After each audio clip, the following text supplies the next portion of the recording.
पुरुष के लिए सबसे कठिन समय तब होता है जब वो अपने पुरुष तत्व को खो देता है। यह समय है इरेक्टाइल डिसफंक्शन या स्तंभन दोष की बीमारी। इरेक्टाइल डिसफंक्शन या स्तंभन दोष पुरुषों में होने वाली एक बहुत ही आम यौन संबंधित परेशानी है। भारत में 40 से ज़्यादा उम्र के कम से कम 20% पुरुष इरेक्टाइल डिसफंक्शन से जूझ रहे हैं और चिंताजनक बात यह है कि ये गिनती बढ़ती ही जा रही है।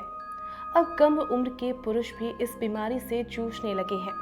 तो आइए इस बीमारी के बारे में विस्तार से जानते हैं ताकि इसकी गिनती को हम मिलकर कम कर सकें। तो सबसे पहले जानते हैं कि क्या होता है स्तंभन दोष यानी कि इरेक्टाइल डिसफंक्शन।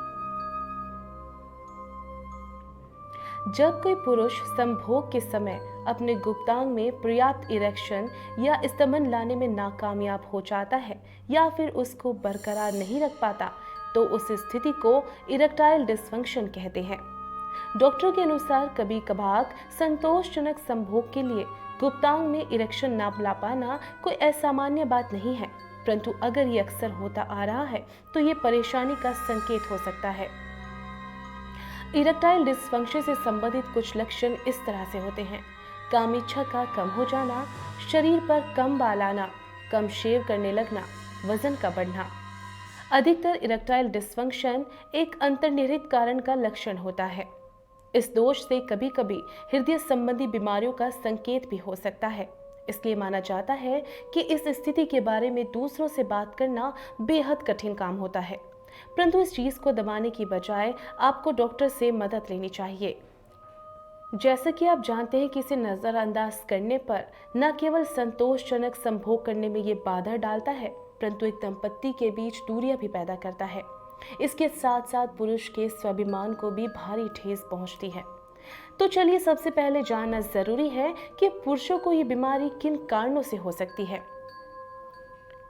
संभोग के लिए गुप्तांग को उत्तेजित करना कई चीजों पर निर्भर करता है। डॉक्टर्स कहते हैं कि एक पेचीदा क्रिया है जिसमें मस्तिष्क, हार्मोन्स, गुप्तांग में रक्त का बहाव, नसें, मांसपेशियां और पुरुष की भावनाएं एक अहम भूमिका निभाती हैं।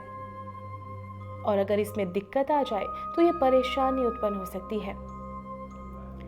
इरेक्टाइल डिसफंक्शन कैसे होता है यह समझने के लिए हमें पहले समझना होगा कि गुप्तांग में स्तंभन कैसे होता है। इसके कुछ मनोवैज्ञानिक कारण भी हैं। बहुत से पुरुष ऐसे होते हैं जो अधिक से ज्यादा तनाव लेने पर इस बीमारी का शिकार हो जाते हैं। डॉक्टर्स का मानना है कि अक्सर मनोवैज्ञानिक परेशानियां जैसे डिप्रेशन, एंजाइटी के कारण भी पुरुष उचित समय पर इरेक्शन प्राप्त नहीं कर पाते। और इरेक्टाइल डिसफंक्शन का एक मुख्य कारण है कि कभी कभी पुरुष अपने पार्टनर को संतुष्टि देने के लिए अधिक तनाव ले लेते हैं और संभोग के दौरान फिर से बौखला जाते हैं और परफॉर्म नहीं कर पाते। इसके अलावा भी कुछ और अन्य कारण हैं जिसकी वजह से गुप्तांग सख्त होना बंद हो जाता है, जिससे सही मात्रा में रक्त गुप्तांग तक नहीं पहुंच पाता और इसकी वजह से गुप्तांग में स्तंभन भी नहीं आता। इसके कुछ अन्य कारण जैसे अधिक से ज़्यादा वजन रखना, डायबिटीज़, शरीर में कोलेस्ट्रॉल की मात्रा ज़्यादा होना, ज़्यादा हाई ब्लड प्रेशर होना, धूम्रपान करना और दिल की बीमारी होना। और चलिए बात करते हैं कि कैसे करें इसका इलाज। डॉक्टर्स का मानना है अगर स्तंभन दोष होने के कारण तनाव, डिप्रेशन या एंजाइटी से जुड़ा हुआ है तो उस स्थिति में हम मरीज को साइकाइट्रिस्ट की मदद लेने का सुझाव देते हैं। जहाँ तक संभोग की बात है, गुप्तांग को उत्तेजित करने के लिए दवाइयों और इंजेक्शंस का इस्तेमाल किया जाता है, परंतु ध्यान रहे कि ये दवाइयाँ केवल डॉक्टर की देखरेख में ही ली जाती हैं। खुद से दवाइयाँ लेना जानलेवा हो सकता है।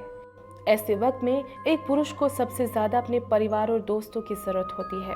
भावात्मक सहायता मिलने से भी इस परेशानी से जूझने की हिम्मत मिलती है। यह बीमारी पुरुष के लिए शर्मिंदगी ला सकती है। इरेक्टाइल डिसफंक्शन का निदान कैसे किया जाता है? डॉक्टर कुछ परीक्षणों की मदद से ईडी का निदान करते हैं। इस टेस्ट में लिंग और अंडकोश के साथ साथ नसों की उत्तेजना पर जांच शामिल है। इस बीमारी से ठीक होने में कितना समय लगता है? ईडी के लिए उपचार आमतौर पर मौखिक दवा के रूप में होता है, जिसे निर्धारित दिशा निर्देशों के अनुसार लिया जाना चाहिए। भारत में इस इलाज की कीमत करीब 25,000 से लेकर 40,000 रुपए से भी अधिक है। दर्शकों, इस बीमारी का इलाज आप आयुर्वेद के माध्यम से भी पा सकते हैं।